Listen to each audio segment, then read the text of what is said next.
The glow of Thalovos Prime was a smear of persistent neon against the viewport, a garish wound on the night, down there, beneath the orbital haze and the relentless drizzle that characterized the planet's twilight cycle. Kale Vorn existed as less than a rumor, more potent than a myth. He was a whisper in the data streams, a flicker in the surveillance grids, a name spoken only in the deepest shadows of the underworld. Synonymous with endings delivered unseen, unheard. Loyalty was a currency he didn't trade in. Allegiances were anchors he'd long since cut away. He moved through the galaxy's arteries like a phage, efficient, untraceable, lethal. His existence was pared down to the essentials, the mission, the execution, the disappearance. Tonight, however, the routine silence of his self-imposed exile was fractured by an incoming contract, encrypted beyond measure, flagged with urgency codes reserved for matters of state or dynastic collapse. Kale let the decryption protocols run, his fingers tracing the condensation on a chilled bulb of synthanol beside his console. The minimalist cabin of his ship, the Spectre, reflected only his silhouette. A study in gray and muted light. The request materialized on the screen, stark against the dark interface. Target, Amari Vex, Princess of the Thalovian dynasty, currently designated fugitive. Charge, patricide. Elimination sanctioned by the Interim Regency Council. The attached dossier was thick with official pronouncements. Security footage stills showing a figure resembling the princess fleeing the royal spire, moments after the old king's life support systems inexplicably failed, and whispers of instability threatening the entire sector. Kale scanned it with practiced indifference, his mind dissecting the information, seeking the gaps, the inconsistencies, the tells of a narrative constructed rather than reported. Patricide was messy, desperate. This felt too neat, too politically convenient. The contract offered a staggering sum, enough to vanish even more completely, perhaps establish a permanent, untraceable haven worlds away. But the money wasn't the hook. It was the profile of the target. A royal fleeing her own gilded cage, accused of the ultimate betrayal. It smelled of intrigue, of layers yet unpeeled. Beneath the formal request, a secondary objective pulsed, less official, more cryptic. Eliminate a mid-level trafficker. Rykor Stad, operating out of the Azure Heights district in the capital city. Stad was known for dealing in exotic biologicals and sentient cargo. The directive suggested Stad might possess information pertinent to the Vex situation. Or perhaps he was merely a loose end the client wanted tied off simultaneously. Kale accepted the contract, the Spectre altering its trajectory towards the sickly glow of Thalovos Prime. The descent was smooth, bypassing official channels through corrupted flight corridors Kale had purchased years ago, investments in anonymity. He parked the Spectre in a disused maintenance cavern deep beneath the city's lowest levels, a place forgotten by time and urban planners. The air in the lower sectors was thick, smelling of recycled water, ozone, and desperation. Kale moved through the crowded, rain-slicked streets, a wraith in the throng. His appearance was mutable. Nondescript clothing, features momentarily blurred by subtle bio-augments that defeated casual facial recognition. He reached the transit hub that serviced the upper levels. The Azure Heights, a beacon of unattainable luxury miles above. The journey upwards was a transition through societal strata.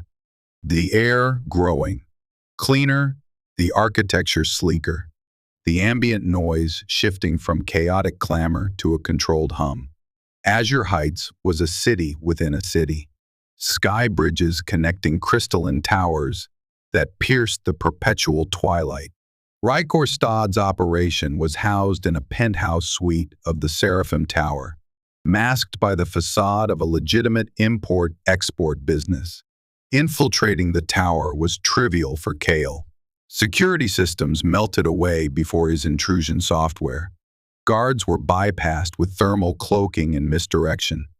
He moved through service corridors and ventilation shafts, emerging into the opulent, sterile environment of Stodd's penthouse. The place reeked of excess and paranoia. Scanners swept empty rooms. Pressure plates lay dormant beneath priceless rugs. Stad was not subtle. Kale found him in his private gallery, admiring a collection of preserved alien fauna, grotesque trophies floating in illuminated tanks. Stodd was corpulent, sweating despite the controlled climate, his eyes darting nervously. He wasn't alone. Two heavily armed guards flanked him, their stances tense. Kale preferred cleaner entries, but complications were part of the profession. He initiated the encounter from the shadows, a tranquilizer dart disabling the first guard before he could even register the threat. The second guard spun, raising his pulse rifle, but Kale was already moving, a blur of motion that ended with the guard collapsing, unconscious. Stad squeaked, fumbling inside his jacket, likely for a panic button or a personal weapon. Kale closed the distance, his hand clamping over Stodd's wrist, applying precise pressure to a nerve cluster. The trafficker gasped, dropping the small device he held. "Who are you?" Stad stammered, his face pale with terror. "Nobody you need to remember," Kale replied, his voice modulated, toneless. "I need information about your recent shipments, particularly biologicals, and any dealings related to the Vextide dynasty." Stodd, despite his fear, tried to bluff. "I run a legitimate business. I know nothing." Kale applied slightly more pressure. Pain lanced through Stodd's arm. The official channels say otherwise. "Your cooperation determines the nature of your retirement." He gestured towards the gallery. "Some of these acquisitions look irregular, perhaps even sentient." Panic flared in Stodd's eyes. He knew Kale wasn't authorities. Authorities didn't move like this. He was dealing with someone far more dangerous. All right, what do you want to know?" Kale eased the pressure slightly. "Everything about your connection to the royal family. Any special consignments. Any quiet arrangements." Stodd, broken, began to talk. He spoke of backroom deals, smuggling routes, hushed payments from accounts linked to the royal spire. He admitted to moving sensitive cargo, things he didn't ask questions about, including medical supplies and containment units routed to an unregistered facility in the planet's remote southern archipelago. He also mentioned facilitating the quiet departure of certain individuals from the city, individuals who paid handsomely for anonymity.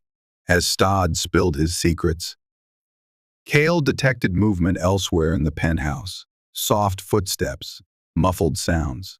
Someone else was here. He silenced Stodd permanently, a necessary measure to ensure the information chain ended, then moved towards the disturbance. He found a hidden chamber behind a false wall in the main living area. Inside, huddled in the dim light, were several women, gaunt, frightened, dressed in rags. They flinched as he entered. Captives, likely part of Stodd's sentient trafficking.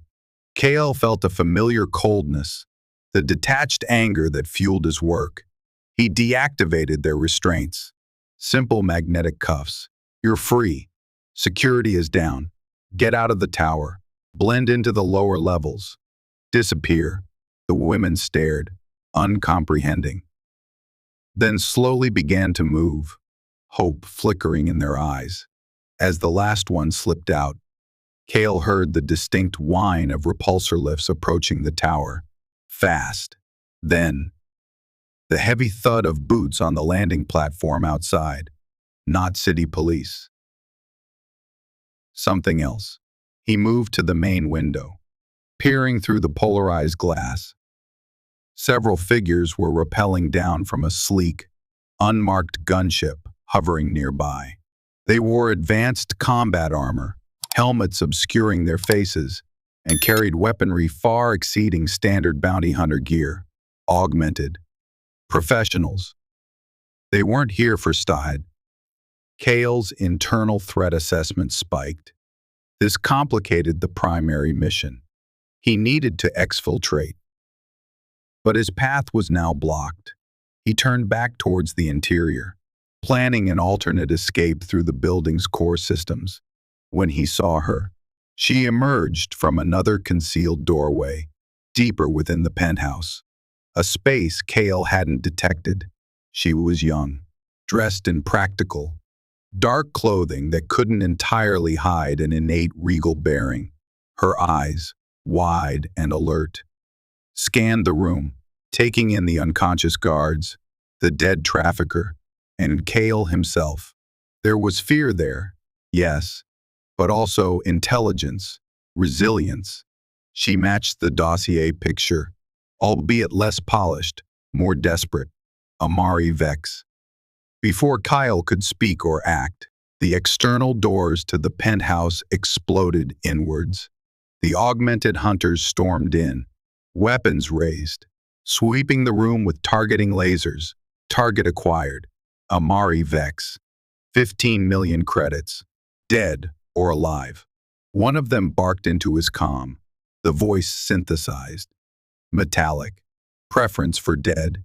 Amari reacted instantly, diving behind a large sofa as pulse bolts scorched the air where she'd been standing. Kale was caught in the open, but the hunter's focus was entirely on the princess. It was the perfect moment to eliminate her himself, fulfill the contract. Quick, clean, simple. He raised his sidearm, targeting sights locking onto the sliver of movement behind the furniture. Yet, he hesitated. He'd seen the fear in her eyes, but beneath it, something else resonated. Not guilt, not the look of a patricide. It was the hunted look of someone cornered, someone betrayed. The official story, the neat narrative, felt thinner than ever. Stad's confession about secret facilities and smuggled supplies echoed in his mind. The traffickers, the augmented hunters appearing just as Amari was found. It was too coincidental. The hunters advanced, firing systematically, shredding the sofa Amari used for cover. Kale made his choice. It wasn't loyalty, not compassion, not precisely. It was a deviation born of professional curiosity, a refusal to be a pawn in a game whose rules he didn't yet understand. He lowered his weapon aimed at Amari, and instead, fired 2 precise shots at the lead hunters. The energy bolts struck their armored chests, staggering them momentarily, not penetrating but disrupting their advance. Their heads snapped towards him, registering the new threat. Unidentified hostile. Engage, the leader commanded. Kale moved, using the opulent furniture as cover, returning fire, his shots aimed at joints and sensor arrays, exploiting weaknesses in their expensive armor. He was outnumbered, outgunned, but he possessed an economy of motion and tactical awareness they lacked.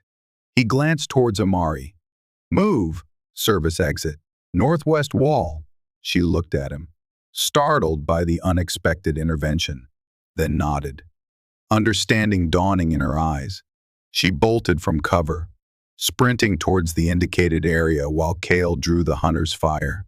He led them on a destructive chase through the penthouse, toppling sculptures, shattering glass walls. Using the environment to his advantage, he disabled 2 more hunters with targeted shots and close-quarters combat, disarming one and using his own weapon against another. Amari reached the service panel, her fingers flying across the keypad. Kale fought his way towards her, the remaining hunters pressing their attack relentlessly. The panel hissed open, revealing a narrow maintenance corridor. Go! Kale shouted, laying down covering fire. Amari slipped inside. Kale dispatched the last conscious hunter with a swift blow to the helmet's weak point. then followed her into the darkness of the service ways, sealing the door behind them just as reinforcements began to pour into the ravaged penthouse. They plunged into the labyrinthine bowels of the tower, the sounds of pursuit echoing behind them. Kale navigated the maze with instinct born of countless infiltrations, while Amari followed, surprisingly agile and silent. They descended rapidly, using emergency ladders and maintenance shafts, emerging finally into the slightly less oppressive, rain-washed chaos of the mid-levels, far from azure heights. They found temporary refuge in a deserted cargo loading bay, the air damp and smelling of mildew. Kale checked the perimeter, activating short-range scanners. Clear, for now. He turned to Amari, who watched him warily, her breathing still slightly ragged. They'll be hunting you, the official channels, and whoever sent those augmented units. She nodded, pushing a stray strand of dark hair from her face. I know. They want me silenced. Her voice was steady, though tinged with exhaustion. You were sent to kill me, weren't you? It wasn't an accusation, just a statement of fact. Kale didn't deny it. The contract specified elimination. The bounty hunters offered $15 million. Why didn't you? She asked, her gaze direct, searching his impassive features. The official story doesn't fit the facts I uncovered, Kale replied evenly. Stad was moving sensitive materials to a black site. Highly equipped hunters appeared the moment you surfaced. It suggests a frame-up. Amari looked relieved, yet burdened. It was my sister, Sylara. She orchestrated it all. The name hung in the air. Kale accessed his internal database, Sylara Vex, the second eldest princess, known for her ambition and close ties to the royal security apparatus. Your father, Kale prompted gently. Sylara poisoned him, Amari said, her voice trembling slightly now, slowly, methodically, making it look like his life support was failing. I found evidence, correspondence between her and someone high up in Xenocorp Bionetics. They were planning something monstrous. When I confronted her, she initiated a lockdown, framed me for the death, and forced me to flee. Xenocorp Bionetics. The name triggered a buried memory file in Kale's mind, fragmented data from a past operation. Years ago, a courier job, delivering encrypted data chips and high-security clearance codes to a Xenocorp front on a remote outpost. He hadn't known the contents, hadn't asked. It was just a job. Could it be connected? What were they planning? Kale asked. Amari hesitated, then plunged ahead. Experiments. Illegal bioweapon research. Using children. Orphans procured from the lower sectors. Taken to that facility Stad mentioned. I saw preliminary reports. Neural augmentation. Aggressive behavior conditioning. Sylara called it Project Neuron. She believed it was the key to Thalovian supremacy, a way to create perfect soldiers, loyal only to her. The pieces clicked into place with sickening clarity. Stad's black site shipments, Xenocorp, Sylara's ambition,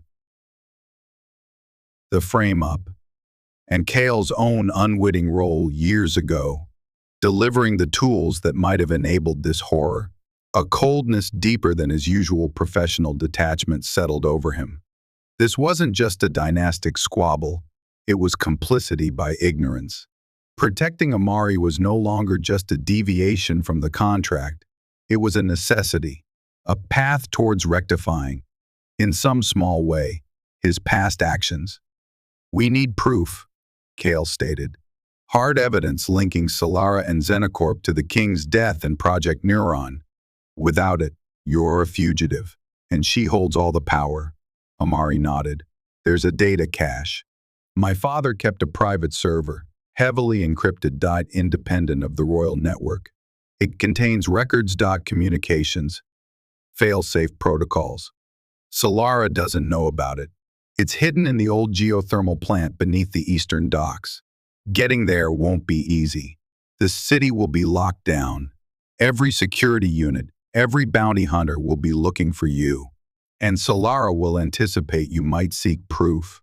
I know, Amari said, determination hardening her features. But it's the only way to expose her, to save those children, to clear my name. Kale considered their options. Returning to his ship was too risky now. They needed a secure location. Resources, allies. The thought felt foreign, but necessary. You have other sisters, Kale stated. Raya, the warrior, Leora, the diplomat. Where do they stand in this? Amari looked uncertain. Raya is fierce, loyal to the throne, to our father's memory. She commands elements of the royal guard. If she believes I killed him, she'll hunt me herself. Leora is shrewder, more political. She distrusts Sylara's ambition, but operates carefully. I don't know if either of them would believe me without undeniable proof. Then we get the proof first, Kale decided. I have resources, hidden caches throughout the city. We can re-equip, plan our approach to the geothermal plant. He looked at Amari, seeing not just a princess, but a survivor fighting against a monstrous betrayal. This is no longer about a contract. Stay alert. Trust no one but me. For now, Amari met his gaze, a flicker of trust entering her eyes. I understand. What do we do now? We disappear again, Kale said, melting back into the shadows of the loading bay, Amari following close behind. And then, we go hunting. Their journey through the underbelly of Thalovos Prime was a tense passage through dripping tunnels, disused service conduits, and the forgotten interstices between the gleaming city above and its decaying foundations. Kale moved with fluid certainty, his knowledge of the city's hidden pathways encyclopedic. Amari, shedding the vestiges of her palace upbringing, proved remarkably resilient, adapting quickly to the harsh environment, her fear tempered by a growing resolve. They reached one of Kale's caches, a small, climate-controlled bunker concealed behind a holographic rock face in an abandoned section of the old city aqueducts. Inside were weapons, communication jammers, medical supplies, changes of clothing, and encrypted data nodes. Kale began formulating a plan to access the geothermal plant, analyzing security schematics pulled from the city's network via a secured connection. The plant was heavily guarded, not just by standard security, but likely by Sylara's private forces, anticipating any attempt by Amari to retrieve incriminating evidence. Direct assault was suicide. Infiltration required precision, timing, and diversion. While Kyle worked, Amari accessed one of the data nodes, attempting to establish a secure, low-frequency communication channel, bypassing the main network monitoring. I need to try and reach Leora, she explained. She maintains contacts outside the palace guard, people who might notice irregularities. If I can plant a seed of doubt about Sylara, Kale didn't object. A potential ally, even a cautious one, could be valuable. But suspicion was ingrained in him. Be careful what you reveal. Assume everything is monitored. Amari nodded, her fingers dancing over the holographic interface, crafting a carefully worded, heavily encrypted message. As they prepared, Kale studied Amari. She bore the weight of her situation with a quiet strength that impressed him. There was steel beneath the royal facade. His decision to protect her solidified, hardening from professional curiosity into something more personal. Entangled with his own past actions and the horrifying nature of Sylara's alleged experiments, their infiltration of the Eastern Docks District began under the cover of the deepest part of the twilight cycle, the rain intensifying, masking their movements. The geothermal plant loomed ahead, a hulking structure of pipes and vents belching steam into the perpetually damp air. Security patrols were frequent. Sensor grids swept the perimeter. Kale used localized EMP bursts to create temporary blind spots in the sensor coverage, allowing them to slip through the outer fence line. They navigated the complex machinery, the air thick with heat and the smell of sulfur. Kale disabled internal surveillance cameras sequentially, timing their movements between patrol routes he monitored via a tapped security feed. They reached the central control area, where schematics indicated the location of the old server room. Decommissioned decades ago, but rumored to house the king's private data archive. Access required overriding multiple security lockouts.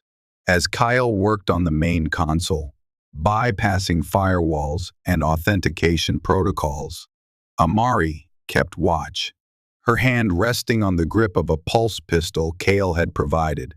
Suddenly, red alert lights flashed. Klaxons blared through the facility. Security breach detected. Sector Gamma. Intruders confirmed. A synthesized voice announced over the intercom. Their presence had been detected. Either Sylara had anticipated this exact move, or Kyle's intrusion had tripped a deeper, unexpected security layer. Heavy footsteps echoed down the corridor. Doors slammed shut, sealing off potential escape routes. "They're boxing us in," Amari breathed, raising her pistol.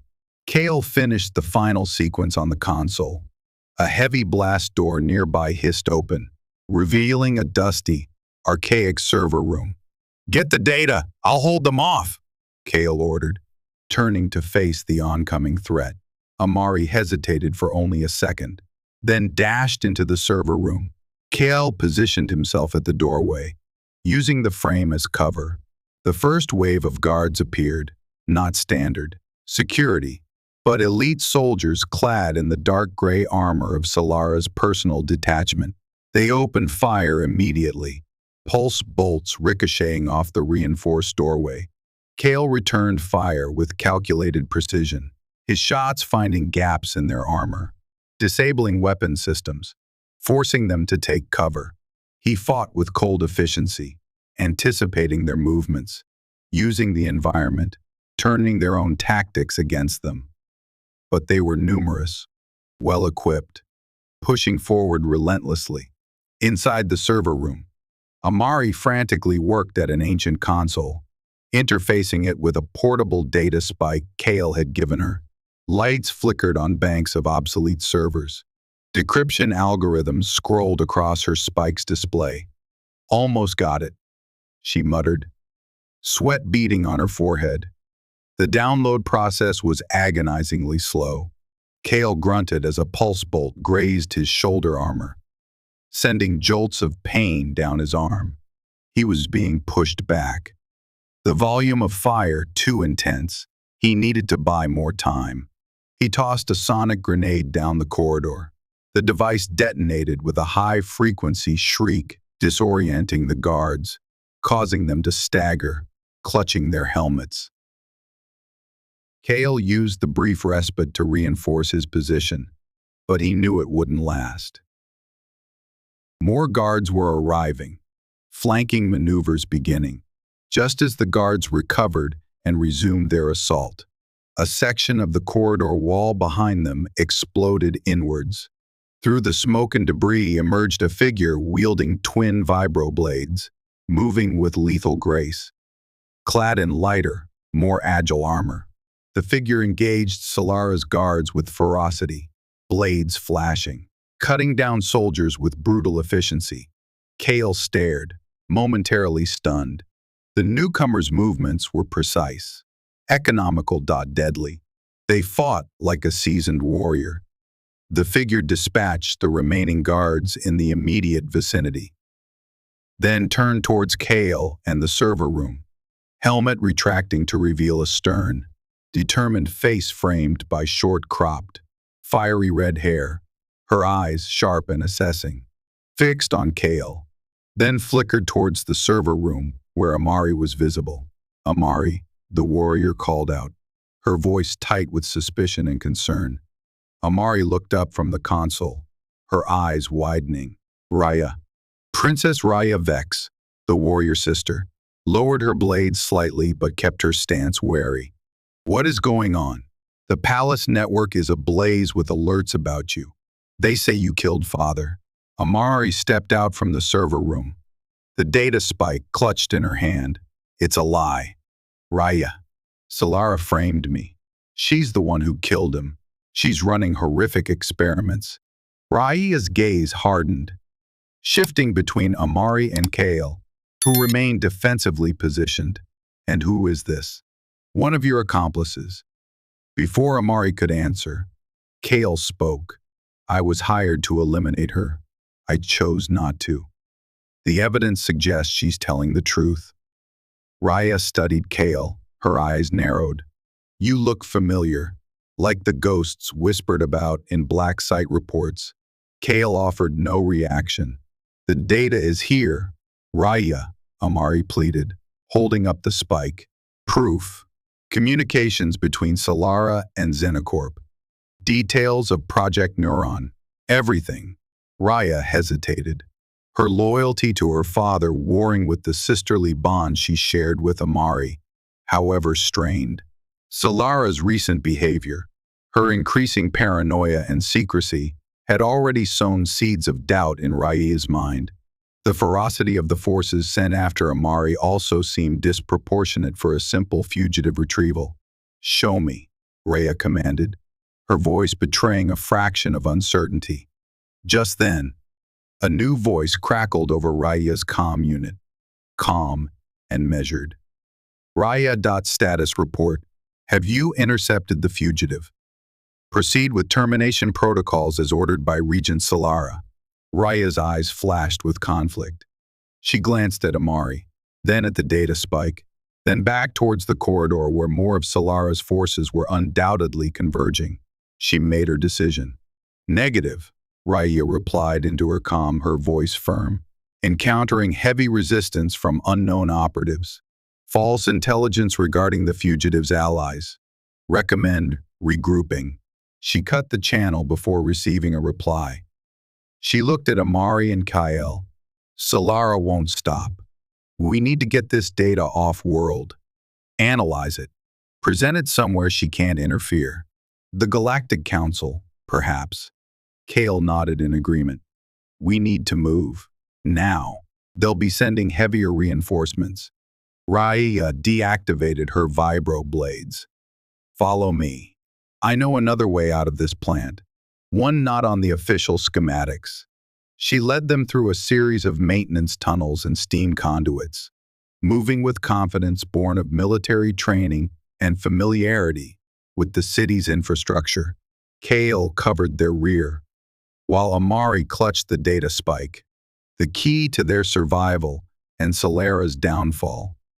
As they navigated the maze, Raya spoke, her voice low. Leora contacted me. A coded message. She's suspicious too. Sylara has locked down the palace, restricted communications, placed Leora under effective house arrest. If this data proves what you say, Amari, then we are in a fight for the soul of our dynasty. They emerged into the cold, rain-lashed night near the derelict shipyards, far from the geothermal plant. The immediate pursuit seemed to have been thrown off, but they knew Sylara wouldn't give up. Her power base was strong, her network extensive. My ship is hidden beneath the old city, Kale said. It's our best chance of getting off planet undetected. Raya nodded. Lead the way. I'll ensure we aren't followed. The uneasy alliance formed. The ghost assassin, the fugitive princess, the warrior sister, bound by a shared enemy, and the desperate hope contained within a single data spike. Their flight through the shadows of Thalovos Prime continued, the stakes higher than ever, the path ahead fraught with peril. Sylara's treachery had fractured the royal family, and now the fragments were beginning to coalesce into a force she might not have anticipated. The fight was far from over. It had merely entered a new, more dangerous phase. Reaching Kale's hidden ship, the Spectre, required another nerve-wracking journey through the lowest levels of the city. Avoiding security sweeps and patrols loyal to Sylara, Raya proved invaluable. Her combat senses and tactical awareness complementing Kale's stealth and infiltration skills. Amari, though not a fighter, showed surprising aptitude for navigating the treacherous urban landscape. Her palace honed observational skills, translating well to spotting potential threats. Inside the Spectre's utilitarian cabin, the tension eased slightly. Kale powered up the systems, the ship humming to life around them, a sanctuary of quiet efficiency. Amari immediately plugged the data spike into the ship's secure terminal, initiating a deep scan and decryption process. Raya stood watch at the viewport, her gaze sweeping the entrance to the hidden cavern. "The encryption is complex," Amari murmured, focused intently on the scrolling lines of code. Father layered it with multiple biometric and quantum locks.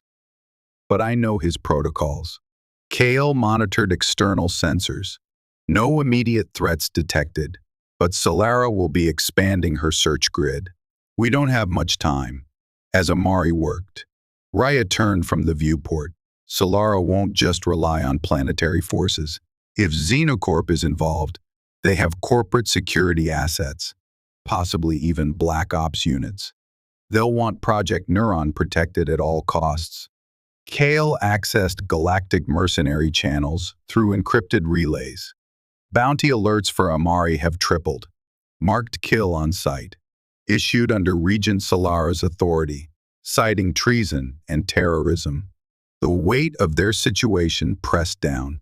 They were fugitives, hunted by planetary forces, corporate interests, and the criminal underworld. Their only hope lay in the data Amari was fighting to decrypt. Hours passed. Kale synthesized nutrient paste for them, a bland but efficient fuel. Raya maintained her vigil, occasionally pacing the small cabin, her energy barely contained. Finally, Amari gasped, "I'm in." On the main view screen, dot files began to populate. Encrypted communications logs between Sylara and a Xenocorp executive named Director Vorlog. Financial transfers routed through shell corporations. Scientific reports detailing Project Neuron, complete with horrifying biometric data and video snippets of early trials conducted on captive children in the hidden facility on the southern archipelago. The footage was brief, clinical, but sickening. Children subjected to neural implants, displaying induced aggression, physical augmentation, and psychological fragmentation. Then came the logs detailing the plot against their father, Sylara's messages outlining the gradual poisoning, the manipulation of medical records, the plan to frame Amari. It was all there, cold, calculating, undeniable. Raya watched, her face pale, her expression hardening into a mask of cold fury. The proof was absolute. Her sister was a monster. Amari slumped back, emotionally drained but vindicated. "We have it. We have everything." Kale analyzed the Xenocorp connection. Director Vorlog, head of Special Projects Division, notorious for operating in ethical gray zones. This goes beyond just the Lovian politics. Xenocorp is using your world as an incubator for illegal bioweapons. "What now?" Raya asked, her voice dangerously quiet. "We take this to the Galactic Council," Kale considered. "The Council moves slowly. Bureaucracy, politics. Sylara and Xenocorp could bury this, discredit us before we even get a hearing. We need leverage. We need to hit them where it hurts." Amari looked up. "The facility. The children are still there. If we could expose the facility, rescue them." Raya nodded grimly. "A direct assault. Risky. Sylara will have it heavily fortified, especially now. Not a direct assault. Kale countered. Precision strike. Infiltrate. Disable containment. Transmit live feeds of the facility's interior to uncensored galactic news networks. Then extract the survivors. Maximum exposure. Maximum damage to Sylara and Xenocorp's reputation. It was incredibly dangerous, bordering on suicidal. But looking at the evidence of Project Neuron, at the cold calculation behind Sylara's actions, it felt like the only conscionable option. Freeing the children was paramount. How? Amari asked. The facility is on a remote island chain, likely patrolled by air and sea. The Spectre can bypass most conventional sensor grids, Kale said. Stealth approach, underwater insertion, Raya added. I still have some loyalists within the Royal Guard's Naval Division. Units Sylara hasn't purged yet. I might be able to arrange a diversion. Pull patrols away from the target area. Amari considered Leora. If I can re-establish contact with Leora, she might be able to feed us intel from inside the palace, maybe even sow confusion within Sylara's command structure. A plan began to form, desperate. Complex, relying on trust and precise execution. Kale would lead the infiltration team, himself and Raya. Amari would coordinate communications and manage the data leak from the Spectre's secure systems, ready to broadcast the moment they gave the signal. Leora, if reachable, would provide internal support and misdirection. It was a long shot against a well-entrenched enemy. Amari managed to send another encrypted message to Leora, outlining the situation and the plan, hoping her diplomatic sister could and would help. They couldn't wait for a reply. Time was running out.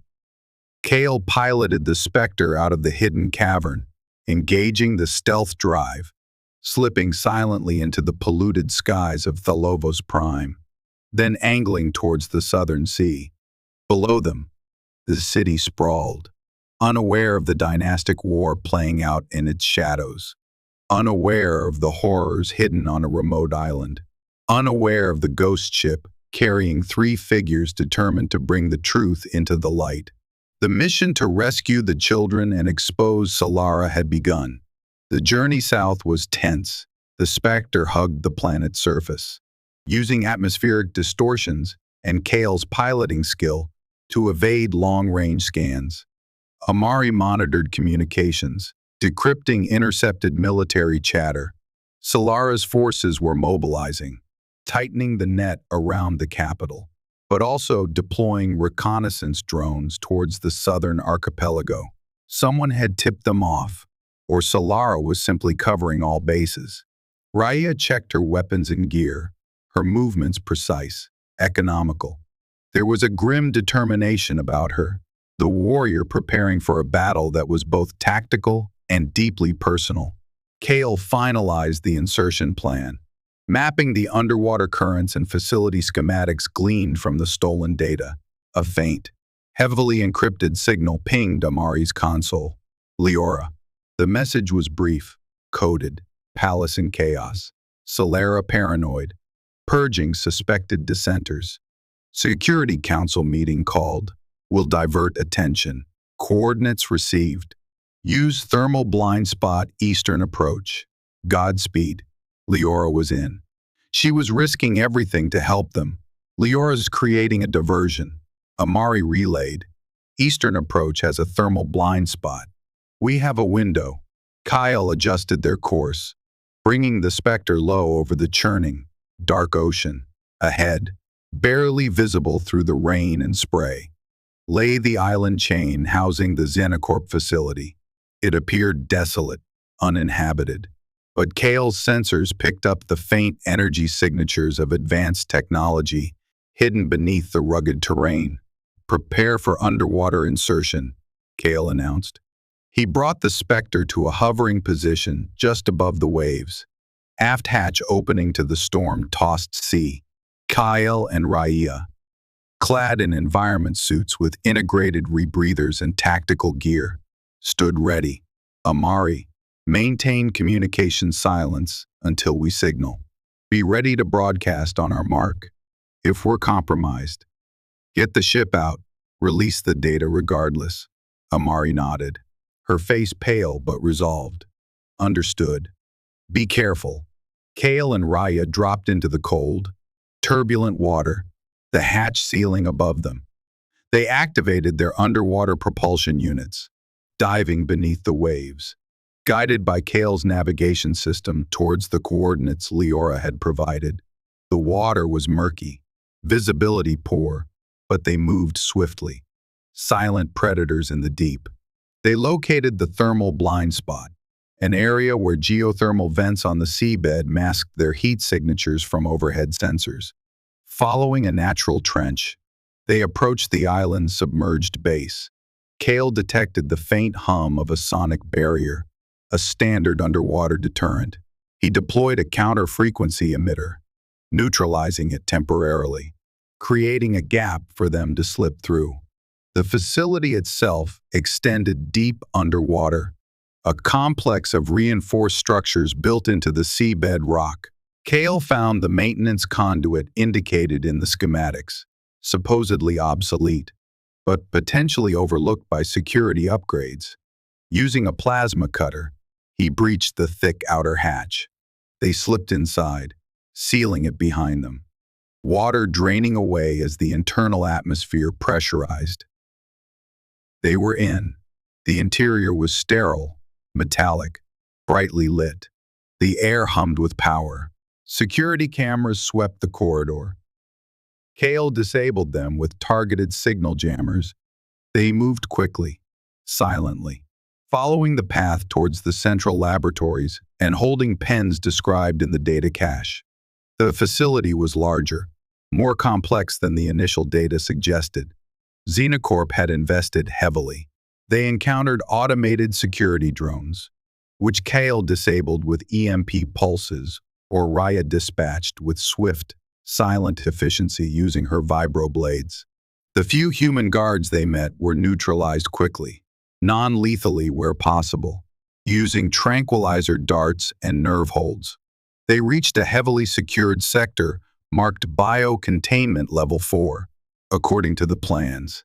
This was where Project Neuron subjects were housed and experimented upon. Access required multiple levels of biometric and code clearance.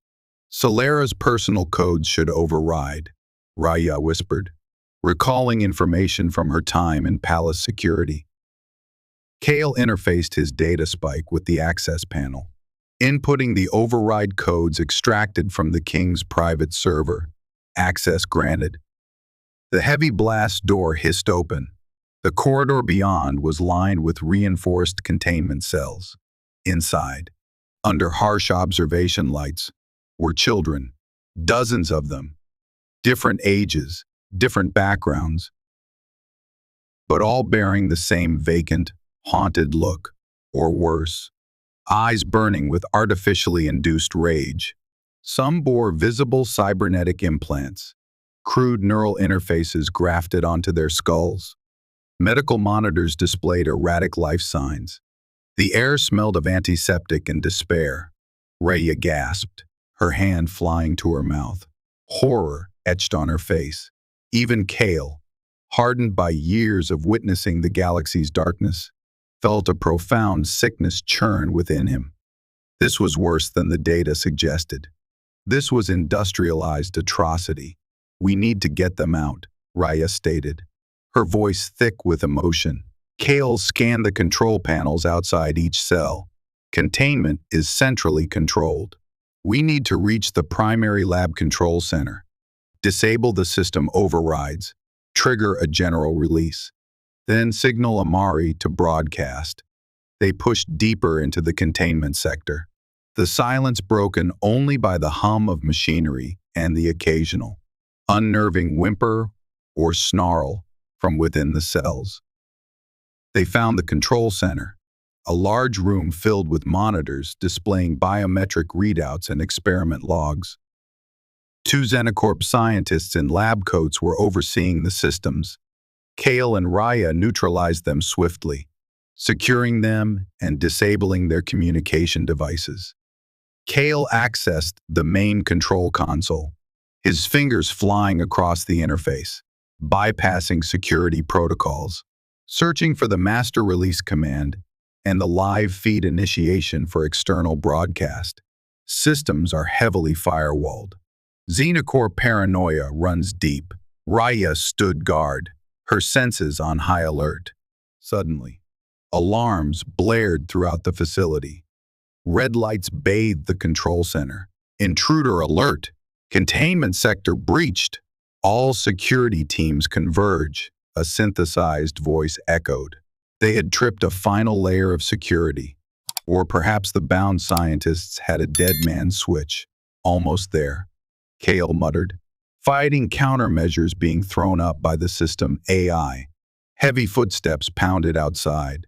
The control center door, designed to withstand assault, began to buckle under heavy fire. Kale! Raya shouted, taking a defensive position. Kale found the sequence. Master release initiated. Live feed transmission protocol activated. Amari! Now! Broadcast everything! He yelled into his comm, hitting the final command keys. On the monitors, cell doors throughout the sector slid open. Simultaneously, live video feeds from the control center and multiple angles within the containment area began transmitting, overriding local blocks, pushing out onto the galactic nets via the Spectre's powerful transmitters. The control center door exploded inwards, standing there, flanked by elite Xenocorp corporate soldiers in state-of-the-art battle armor, was Sylara Vex. But she was changed. Her eyes glowed with an unnatural blue light. Visible cybernetic enhancements snaked across her temples and neck. A powered exoskeleton overlaid her uniform, enhancing her strength and speed. She surveyed the scene, her expression a chilling mixture of fury and triumph. Fools, Sylara hissed, her voice carrying a faint metallic echo. Did you really think you could defy me? My father was weak. Thalovos needs strength, vision. Project Neuron will provide it. She gestured towards Kale and Raya. Kill the warrior, bring me the assassin, and retrieve my sister's pathetic data cache. The Xenocorp soldiers advanced, weapons firing. Raya met them head-on, her vibro blades a whirlwind of deadly energy, intercepting pulse bolts, finding seams in their advanced armor. Kale engaged Sylara directly. The cybernetically enhanced princess was incredibly fast, incredibly strong. Her movements were augmented, precise. She fought with a cold, brutal efficiency that mirrored Kale's own, but amplified by technology. They clashed in the confined space of the control center, a deadly dance amidst the flickering monitors displaying the unfolding chaos in the cell blocks and the damning evidence now streaming across the galaxy. Kale found himself pushed back, Sylara's augmented strength overwhelming his defenses. She landed a blow that sent him staggering, his vision blurring momentarily. Raya fought valiantly, but she was outnumbered, gradually being forced back by the relentless Xenocorp soldiers. The situation looked dire. The broadcast was out. The children were technically free, but escape seemed impossible. Sylara pressed her advantage against Kale, her hand reaching out, metallic fingers aiming for his throat. You should have taken the contract, assassin. It would have been cleaner. Suddenly, several monitors displaying external facility sensors flared with alerts. Multiple unidentified vessels approaching fast. Then, the distinct sound of heavy ordnance impacting the facility exterior. Explosions rocked the control center. Through the damaged doorway, they could see chaos erupting outside. Ships bearing the insignia of the Thalovian Royal Guard, the faction loyal to Raya, were engaging Sylara's private forces and the Xenocorp defenses. Leora's diversion had evolved into a full counter coup. Likely spurred by the live broadcast exposing Sylari's atrocities, hope surged. Raya used the distraction, the momentary confusion among the Xenocorp soldiers, to press her attack, disabling two more. Kale exploited Sylari's brief glance towards the monitors, ducking under her reach, targeting the exposed power conduits running along her cybernetic harness with a precisely aimed energy burst from his sidearm.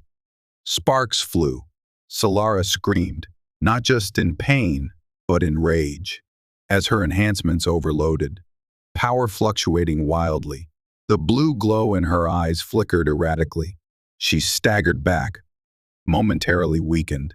Kale pressed his advantage, disarming her, using joint locks and nerve strikes to incapacitate her augmented limbs. Raya finished off the last of the stunned Xenocorp soldiers. Outside, the battle raged, but the tide seemed to be turning in favor of the loyalist Royal Guard forces. Kale quickly secured the now disabled Sylara. Raya rushed to the main console, overriding the lockdown protocols, opening escape routes, and broadcasting coordinates for extraction teams to begin rescuing the freed children. They dragged the semi-conscious, sparking Sylara out of the control center, just as the first Royal Guard units, guided by Raya's signal, stormed the containment sector. Relief washed over Raya's face as she saw familiar, loyal soldiers securing the area, tending to the bewildered children emerging from their cells. Kale watched the scene. The rescuer, the ghost, remaining slightly apart. The immediate threat was neutralized. Sylara captured. The project exposed, but the cost, etched onto the faces of the rescued children, was immense. Their extraction from the collapsing facility was chaotic but successful, facilitated by Raya's loyalists. They rendezvoused with the Spectre, where Amari tearfully confirmed the broadcast had reached major galactic networks, causing shockwaves. Sylara, restrained and sedated, was transferred to a secure holding cell aboard one of the Royal Guard cruisers. As the Spectre lifted off from the battle-scarred island, heading towards the capital now presumably under Loyalist control, the three figures stood together on the bridge: Amari, Raya, and Kale. They had faced the darkness and emerged, scarred but victorious. The data was secure, the traitor captured, the innocent, or what remained of them, rescued.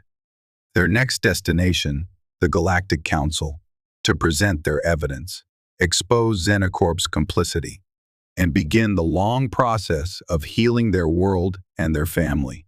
Kale knew his path remained solitary, but for a moment, watching the Vex sisters reunited in purpose, he felt a connection, a shared experience that transcended contracts and credits.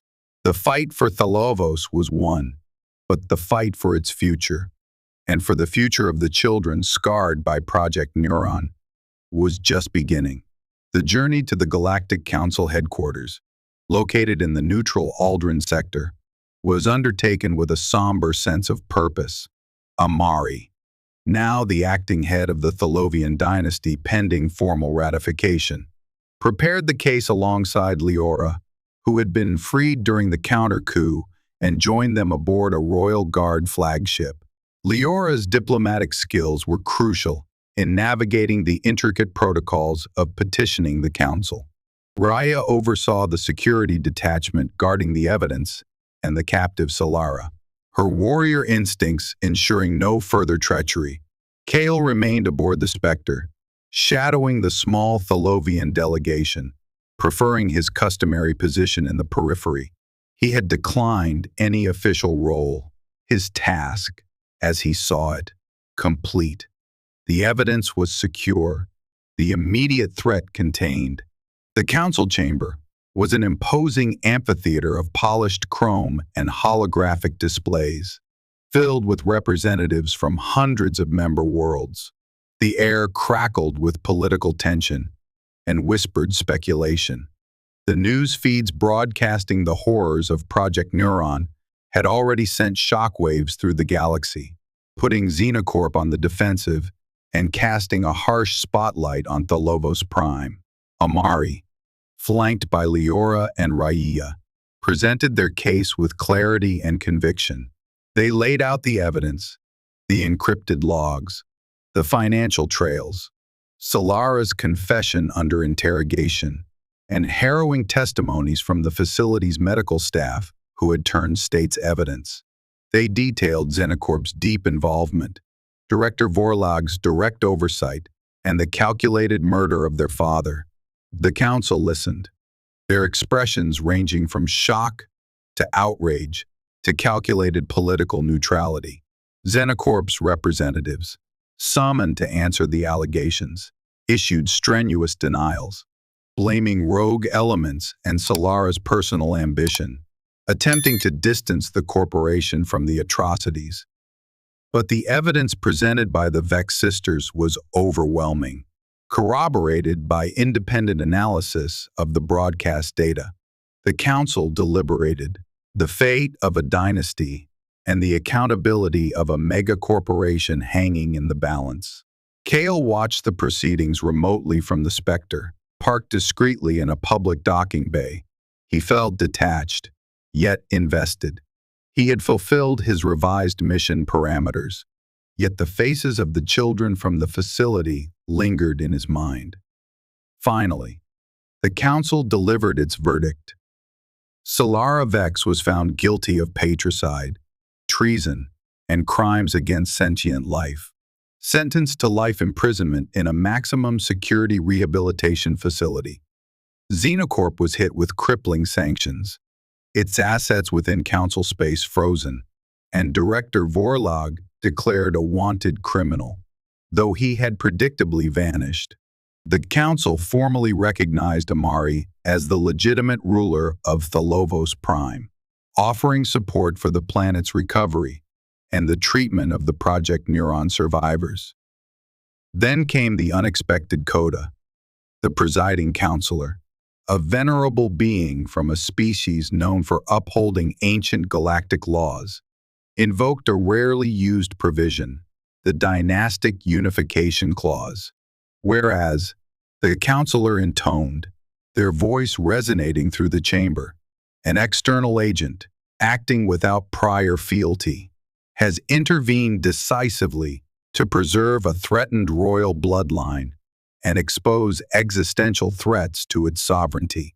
Ancient precedent allows for the stabilization of said dynasty through unification. Kaelvorn, the name echoed, causing murmurs to ripple through the assembly. As the defender who preserved the Vex lineage from internal destruction, the law grants you the right, should the surviving heiresses consent, to unify the dynasty through matrimonial bond, to wed the bloodline, ensure its continuity, and assume a position of guardianship over Thalovos Prime. A stunned silence fell over the chamber. Amari, Leora, and Raya looked shocked, glancing towards the public gallery where they assumed Kale might be, though his actual location was unknown to them. The offer was unprecedented in modern times. Power, legitimacy. Rulership over an entire planet, offered to an assassin, a ghost from the shadows, contingent on marrying not one, but all three eligible princesses. From the Spectre, Kale watched the scene unfold, a wry, almost imperceptible smile touching his lips. It was absurd, archaic, yet perfectly illustrative of the galaxy's strange blend of hyper-technology and feudalistic remnants. His response was transmitted directly to the Council's secure channel, displayed moments later on the main screen for all to see. It was concise, unequivocal. Offer declined. Power resides with those who earn it through governance, not by legal artifact or intervention. The Vex dynasty is capable of rebuilding its own future. My path lies elsewhere. The message was pure Kaelvorn, pragmatic, detached, final. He severed the connection before any further discussion could ensue. In the council chamber, a mixture of relief and renewed respect settled over the Vex sisters.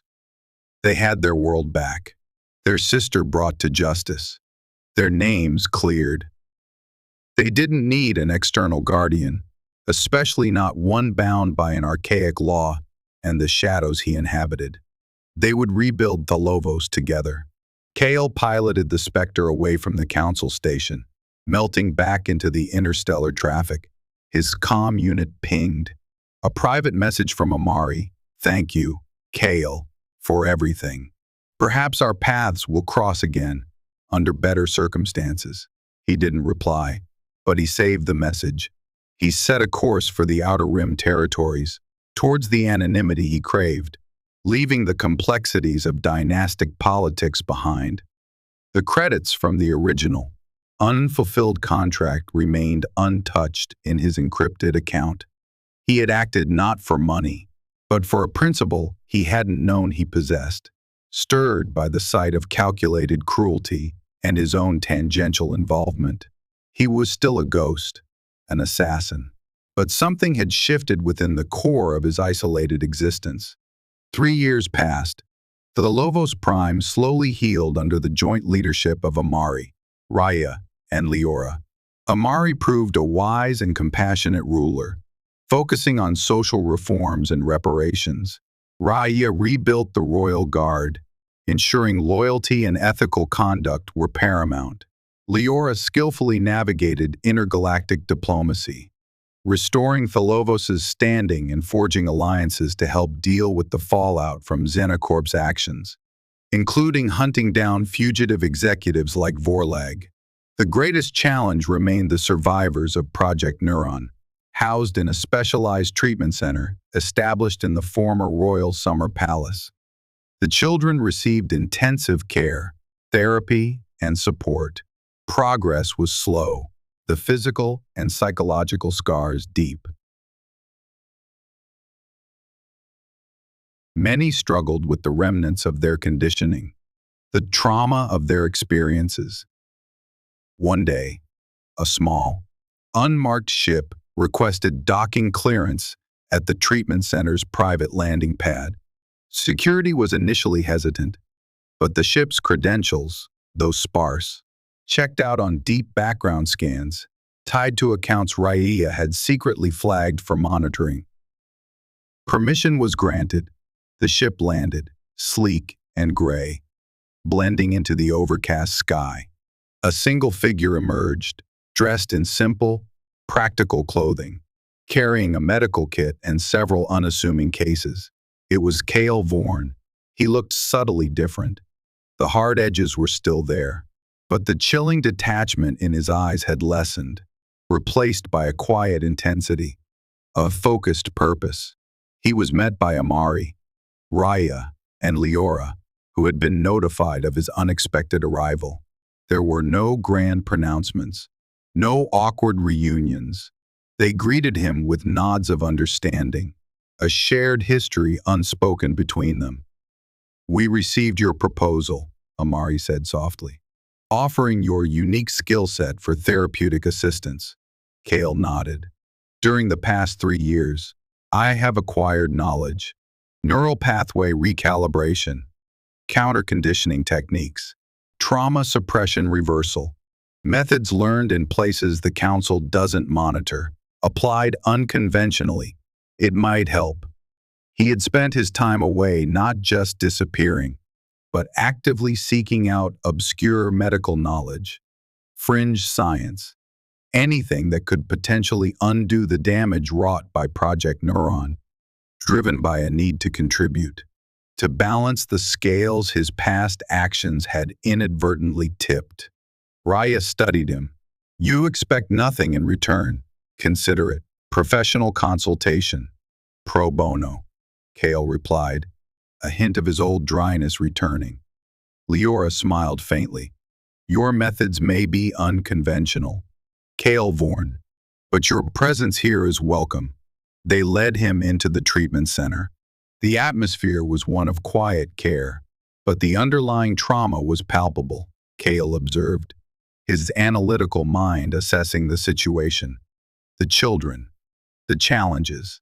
He began working alongside the existing medical teams, not as a commander or an authority figure, but as a specialist resource.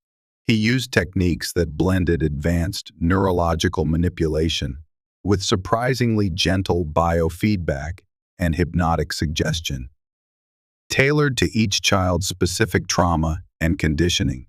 His usual lethal precision was repurposed. His deep understanding of systems, biological and technological, applied to healing rather than harming. Progress was not miraculous, but it was steady.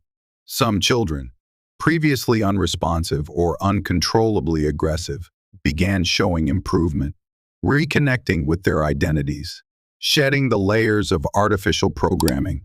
Kale worked tirelessly, patiently, his movements as economical and precise in therapy as they had been in combat. He spoke little, but his actions resonated. The Vex sisters watched him, marveling at the transformation. The ghost assassin, the man who declined a kingdom, had returned not to rule, but to serve, to heal the deepest wounds inflicted upon their world. He never spoke of marriage or dynastic laws. He remained Kale Vorn, solitary, enigmatic, but no longer entirely detached. He found a new kind of purpose not in ending lives, but in mending them. He worked alongside Amari, Raya, and Leora, forming an unlikely, unspoken team. They were not bound by law or tradition, but by a shared commitment to justice and recovery. Kale Vorn, the galaxy's deadliest ghost, had found a new identity: protector, healer, and, in the quiet moments watching a child smile for the first time in years, perhaps something akin to family. His ending was not one of power or glory in the traditional sense, but a quiet, profound redemption found in service. A happy ending written not in the stars he roamed, but in the lives he helped rebuild on Thalovos Prime. The neon lights still glowed, the rain still fell, but now, for Kale, and for the dynasty he saved, there was the unmistakable light of hope piercing through the twilight.